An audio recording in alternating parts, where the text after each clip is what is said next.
রাতের আধারে পেশাগত দায়িত্ব পালন করার জন্য এক সাংবাদিকের উপর হামলা। এটি কোনো গল্প নয়, এটি বামুটিয়ার বাস্তব। এয়ারপোর্ট থানাধীন বামুটিয়া বিধানসভার নবগ্রাম এলাকায় সাংবাদিক সুকান্ত ভৌমিকের বাড়িতে হামলা চালায় একদল দুষ্কৃতী। সাংবাদিক তার কাজ পালন করছিলেন, দল মত নির্বিশেষে, যা সাংবাদিকতার মূলনীতি। হামলার প্রতিবাদে ত্রিপুরা ওয়ার্কিং জার্নালিস্ট অ্যাসোসিয়েশনের প্রতিনিধি দল এয়ারপোর্ট থানার ডেপুটেশন প্রদান করে। তারা দাবি করেন দুষ্কৃতীদের চিহ্নিত করে আইনের আওতায় আনা হোক এবং দ্রুত বিচারের ব্যবস্থা গ্রহণ করা হোক।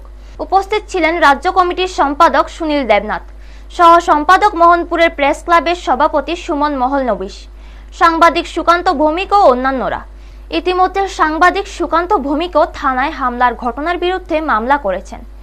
সংগঠন এবং সাংবাদিকরা প্রশাসনের কাছে দ্রুত ও ন্যায়সঙ্গত ব্যবস্থা গ্রহণের আহ্বান জানাচ্ছেন। ব্যুরো রিপোর্ট, নিউজ তৎকাল 24। আমরা ত্রিপুরা ওয়ার্কিং জার্নালিস্ট অ্যাসোসিয়েশনের সদস্য সুকান্ত ভৌমিক, ওর বাড়িতে গত দুদিন আগে কতিপয় সমাজদ্রোহী হামলা চালিয়েছিল।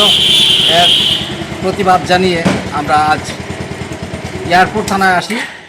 এয়ারপোর্ট থানায় একটি অভিযোগ আমরা দায়ের করি।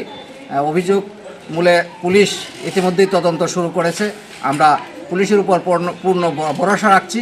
আমরা আশা করছি অভিযুক্তদের শনাক্ত করে পুলিশ অবশ্যই অবিলম্বে গ্রেপ্তার করবে।